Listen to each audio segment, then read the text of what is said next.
지난주의 말씀 한번 다시 읽도록 하겠습니다.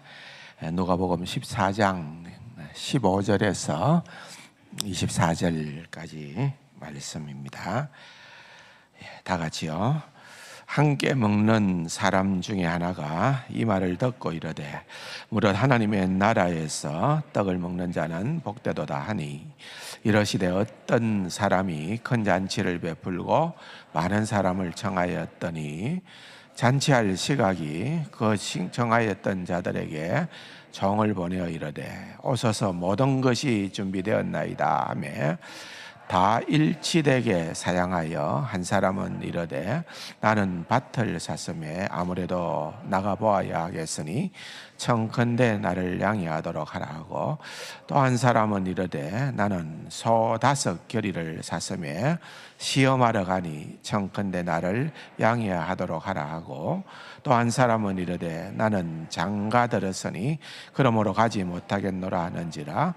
종이 돌아와 주인에게 그대로 고하니 이에 집주인이 노하여 그 종에게 이르되 빨리 시내의 거리와 골목으로 나가서 가난한 자들과 몸 불편한 자들과 맹인들과 저는 자들을 데려오라 하니라.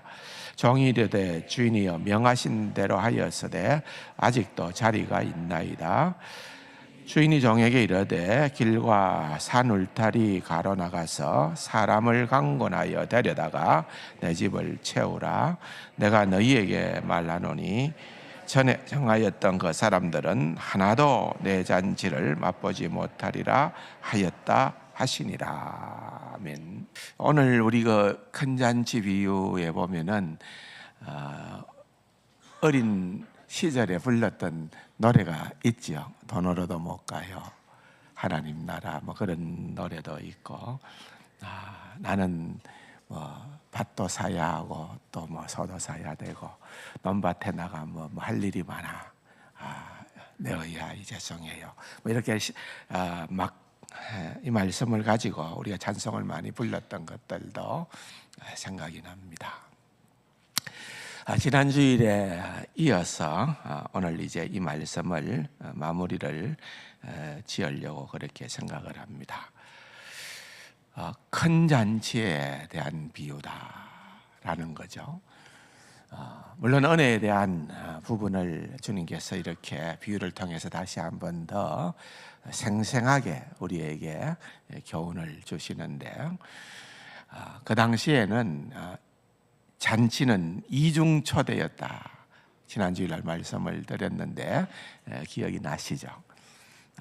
처음 대상자들을 주인이 아마 이렇게 선별을 해서 정을 통하여 초대장을 보내면은 또 초대받는 사람들이 각자의 나름 사정이 있기 때문에 거기에 대해서 반응을 합니다. 나는 가겠습니다. 나는 가고 싶지만은 사정이 여차여차해서 못 갑니다. 뭐 이런 식으로 반응을 보였겠죠. 그러면은 참석하겠다는 사람의 명단이 이제 정해지는 거죠. 그 사람들을 대상으로 해서 이제 잔치를 준비를 합니다. 잔치는 잔치답게 해야 되기 때문에 굉장히 거기에 맞추어서 정성을 다하여 준비를 하고, 막상 잔칫날이 오게 되면은 다시 2차 초대장을 보냅니다. 기억하시죠? 오늘이 그 잔칫날이니까 당연히 빠짐없이 참석해 주시면 좋겠습니다 하는 2차 초대장을 보내는데, 그것은 이미 참석하기로 본인이 확답을 준 상태에서 다시 한 번 더 확인을 하는 것이기 때문에 그건 당연한 거죠. 거기에 노할 사람들은 극히 드뭅니다. 그래서 그러한 2차 초대에는 다들 예 그래요, 잠시 뒤에 뵙겠습니다, 그렇게 초대에 응하고, 만약에 그 초대를 별다른 이유 없이 그렇게 거부를 한다는 것은 주인을 굉장히 공경에 빠뜨리는 겁니다. 오늘 본문에도 보면은 바로 2차 초대거든요. 그 2차 초대에 확인된 사람들에게 잔치집을 오십시오 했는데 그들이 다 일치되게 사양하여, 이건 아주 특별한 경우입니다. 이런 일이 없습니다. 개중에 아주 드물게는 그럴 수는 있겠죠. 사정이 또 갑자기 생길 수도 있겠죠. 그러나 다 일치되게 모두가 보니까 나는 밭도 사야 되고 사서 돌봐야 되고 나는 소도 사서 그것을 시험해 봐야 되고 또 나는 또 장가 들었으니까 또 가기가 힘이 들고 이런저런 핑계들을 대는 겁니다. 주인이 노를 화가 나는 겁니다. 어떻게 보면은 잔치가 이제 그냥 무산될 수도 있는 그런 상황 가운데 놓이는 거죠. 그런데 주인은 종을 다시금 밖으로 내보냅니다. 이제 너는 나아가서 정말 몸도 불편하거나 또는 좀 저는 자, 맹인, 가난한 사람 할 것 없이 사실상 주인으로서는 생각도 못했던 그런 사람들 아니겠습니까? 평상시에 잔치 자리 같았으면은 그렇게 그 시대가 유유상종 끼리끼리의 시대입니다. 그래서 같은 레벨의 같은 수준의 사람들이 모여서 그렇게 교제하고 그렇게 즐기는 그런 시대였는데 사람들이 그러한 초대를 갑자기 받게 되니까 얼마나 당황스러웠겠습니까? 그게 진짜냐? 이런 일이 한 번도 내 생애에 없었는데 도대체 그게 진짜냐? 에이, 거짓말이겠지. 그건 그냥 지금 우리를 놀리려고 하는 거겠지. 그럼에도 불구하고 계속해서 그들을 초대를 하는 거죠.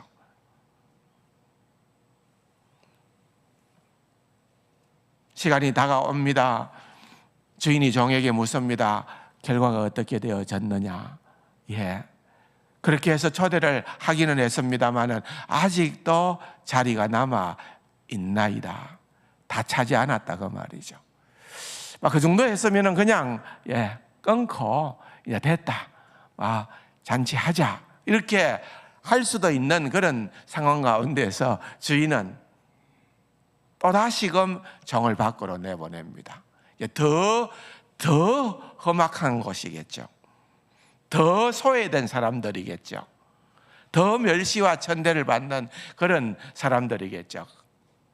길가로 나가서 산울타리 바깥으로 가서 그 사람들이 보이거든 강건하여 데려오라. 굉장히 무게가 나가는 그런 단어입니다. 강건했다라고 하는 말은 간다, 가자 할 때 사람들이 전부 다 이구동성으로 하는 반응은 아니 어찌 그런 일이, 그건 설마 그런 일이, 불가능한 일이, 그 대단한 분이 우리를 초대하다니. 다들 마음이 선뜻 내키지도 않았을 거고 그것이 진실로 받아들이지도 않았던 그런 상황 아니겠어요? 그러니까 이것은 억지로라도 그들을 잘 적극적으로 권유하고 적극적으로 설득을 해라. 그렇게 해서 그 자리를 다 채우라고 그렇게 이야기를 하는 겁니다. 그렇게 해서 이제 잔치가 벌어지게 되어졌다는 그런 비유의 내용입니다.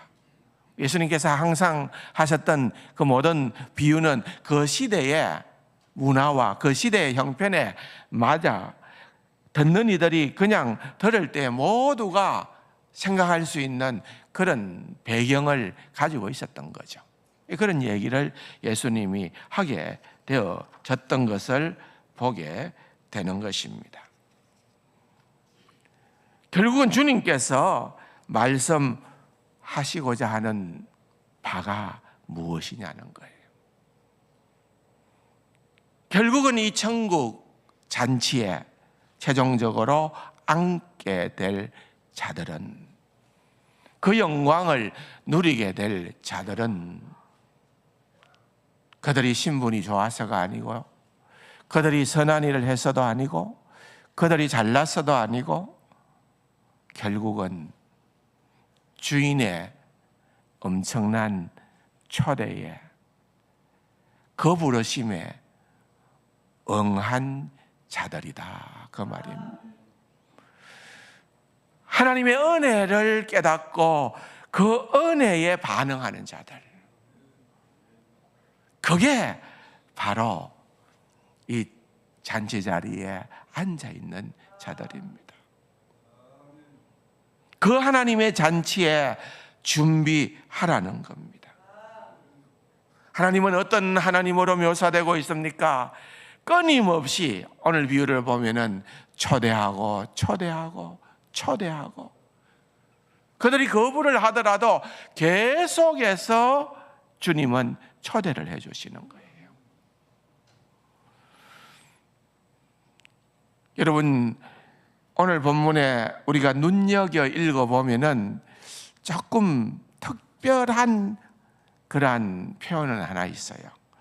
그게 뭔가 하면은, 이런 배경들을 보면은 이런 잔치가, 이런 거창한 웅대한 잔치가 펼쳐지기 위해서는 주인이 많은 종들을 심부름을 시킵니다. 그게 뭐 수십 명이 될지 더 이상이 될지 모르지만은 그게 일상적인 거죠. 근데 오늘 표현을 자세히 보면은 정이 죽자 사자 정 하나를 보냅니다. 가라, 가서 전해라, 데려와라, 또 저리로 가라. 한 종을 얘기해요. 한 종. 이건 두말할 나위도 없이 이 종은 누구를 상징할까요? 예수님을 상징하는 거예요. 예수님. 그 종이 가서 초대장을 주게 될 때에 그 초대장을 받고 그 초대에 응하는 사람들, 그 사람들이 잔치 자리에 참여할 수 있는 자들이다, 그 말입니다.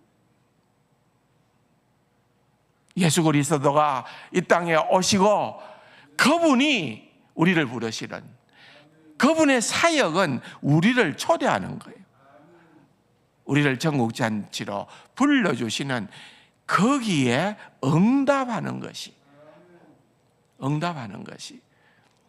그게 바로 우리가 해야 될 일들입니다.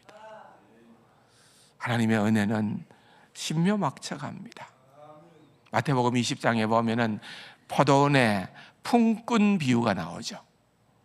포도원의 품꾼 비유에 보면은 1시에도 부르고 또 3시에도 부르고 6시, 9시, 11시, 우리 시간으로 보면은 더하기 5를 하면 되니까 6시에부터 시작해가지고 11시면은 저녁이 하루가 거의 끝난 시점 아니에요. 6시니까. 11시면 6시니까요. 그런데 주인이 은혜로 품삯을 줍니다. 처음에 계약을 하고 부를 때에 이미 얼마를 주겠다, 가겠나 물어보고 시작부터 데리고 갔습니다. 그런데 정말 별 일도 안 한 마지막 사람이 밟는 것이나 6시부터 나아가서, 아침 일찍부터 나아가서 그렇게 열심으로 땀 흘려 수고한 사람이 받는 것이나 같은 거예요. 하나님의 은혜는 우리가 생각하는 공정하고는 다른 것 같아요. 다른 거예요. 그런데 은혜를 베풀었다고 해서 불평하는 거예요. 사람들의 심리가 이런 거예요. 그 은혜가 불공평하다는 거예요. 여러분, 은혜는 은혜 자체인 거예요. 하나님. 왜 저 사람에게는 은혜고 나는 그것을 베풀어 주지 않는가? 강진옥 장로님이 페북에다가 오작교에서 내가 살았다, 하나님께서 폭탄이 쏟아지는 그 오작교에서 내 생명을 구원해 주셨다. 또 보니까 페이스북에 멋있는 글이 올라와 있어요. 은혜입니다. 은혜예요. 여러분, 우리가 생각할 것 하나가 있는데 은혜와 가장 대척이 되는 단어가 있다면 당연하다는 거예요. 여러분, 오늘 이 자리에 여러분들이 이렇게 나와서 예배 드리는 것이 너무나도 당연하다 생각하면 그 사람은 은혜를 느끼지 못합니다. 주님 앞에 나올 때마다 이 자리는 너무나도 놀라운 하나님의 은혜의 자리다. 그렇게 흥분이 돼야 돼요. 흥분이 돼요. 그것이 없으면은, 그 간격이 없으면은 늘 우리는 그냥 왔다 갔다 하는 그렇죠. 이름뿐인 성도 될 수도 있다는 것입니다. 여러 가지 합당한 일들입니다. 사업을 하는 것도 합당한 것이고요. 그렇잖아요. 결혼을 하는 것도 나쁜 일이 아니잖아요. 얼마나 중차대한 일입니까? 그런데 그런 일들과 관련해서 이번에는 내가 그 초대에 한 번쯤 빠져도 괜찮을 거야. 그것이 때로는 은혜를 놓쳐버리게 되어지는 그러한 자리에 이를 수도 있다는 것입니다.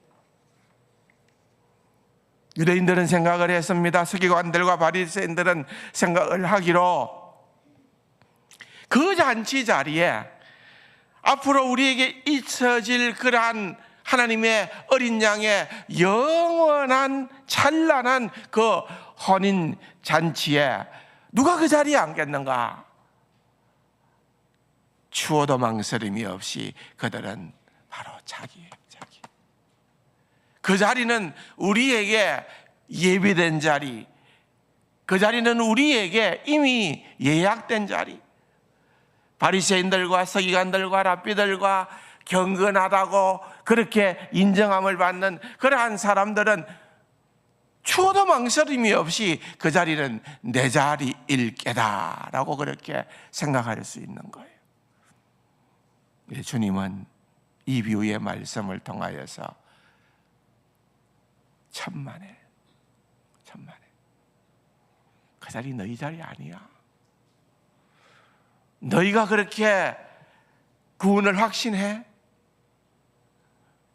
그래서 구원의 확신을 그냥 끝까지 죽을 때까지 불안해 하면서 인생을 살아라고 주님께서 이렇게 옥조이는 것이 아니라 그런 잘못된 가짜 구원의 확신을 가지면 안 된다. 진짜 구원의 확신은 내 신분으로 말미암아 얻게 되는 것이 아니라 은혜로 우리가 구원을 받게 될 자들이다. 그걸 알아야 된다. 오늘 우리들도 마찬가지라고 생각하는 거예요.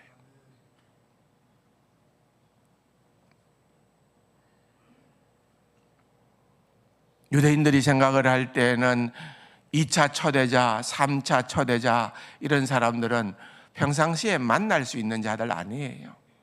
혹시 만나게 된다 하더라도 거리를 두거나 피하는 자들이에요.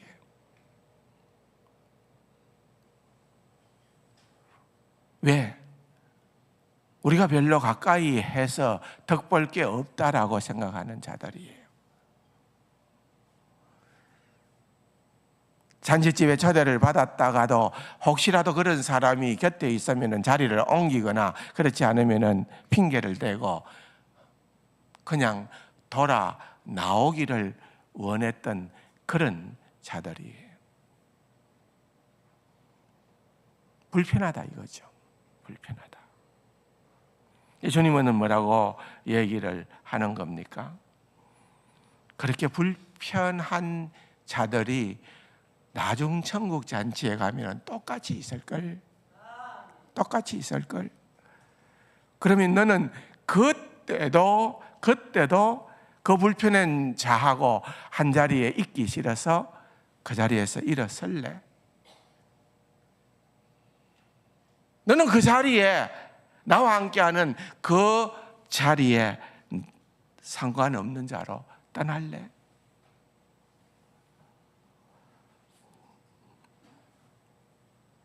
여러분, 신앙생활을 하다 보면은 때때로 우리가 불편해 하는 사람들이 있을 수 있습니다. 여러분 없습니까? 저 사람 좀 불편해. 내가 저 뒤에서 자리에 앉으러 오다가 저 사람이 저 앉아있지? 급회전을 해서 엉뚱한 자리로 가서 앉는다든지. 가능하면은 눈길을 마주치지 않는다든지. 여러분, 주님은 뭐라고 얘기하시는 거예요? 그 불편해하는 자들이 2차, 3차 초대의 대상자들이고 그들이 잔치 자리에 있을 거라는 거예요.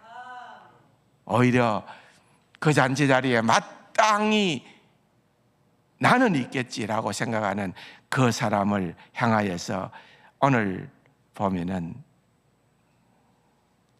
그런 사람은 한 사람도 24절에 보면은 하나도, 한 사람도 그 말이죠, 내 잔치를 맛보지 못하리라. 엄청난 선언이에요. 한 사람도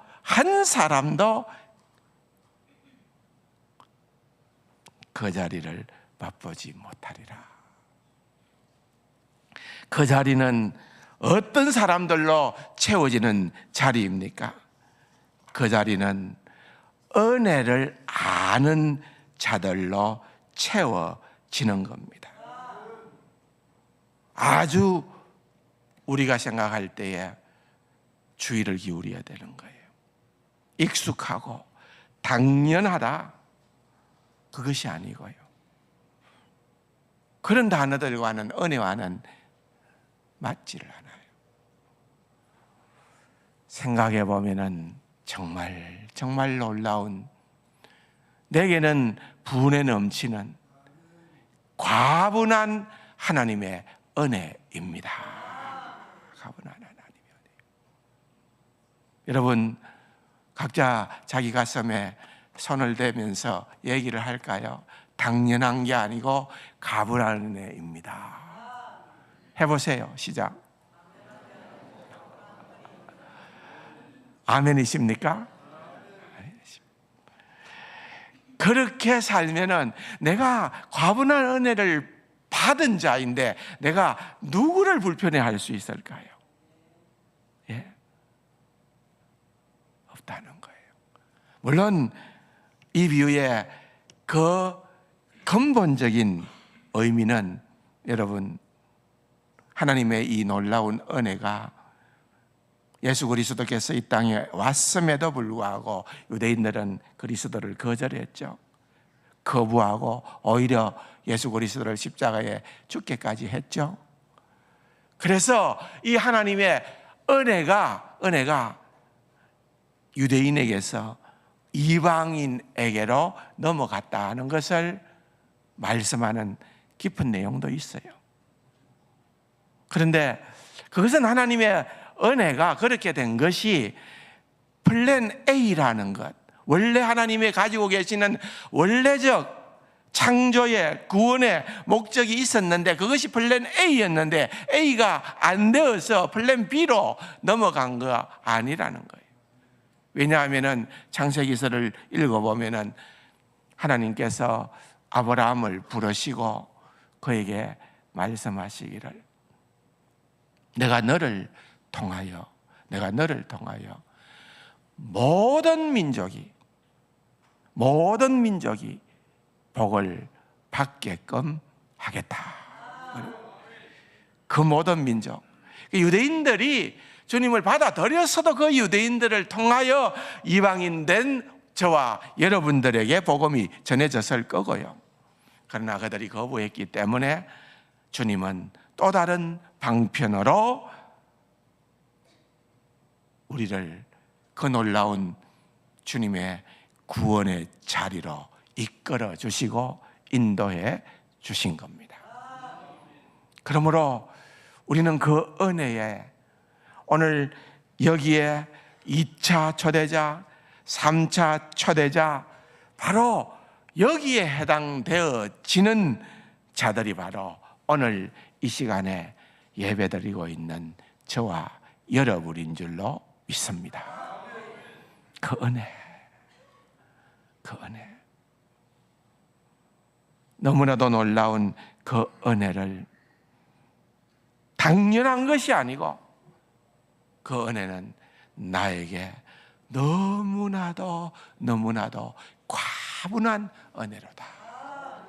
그것을 여러분들이 끊임없이 주님 앞에서 고백하고 그렇게 믿음 생활 하시는 사랑하는 우리 세관 가족들이 다 될 수 있기를 주님의 이름으로 축원합니다. 좋으신 아버지 하나님 감사합니다.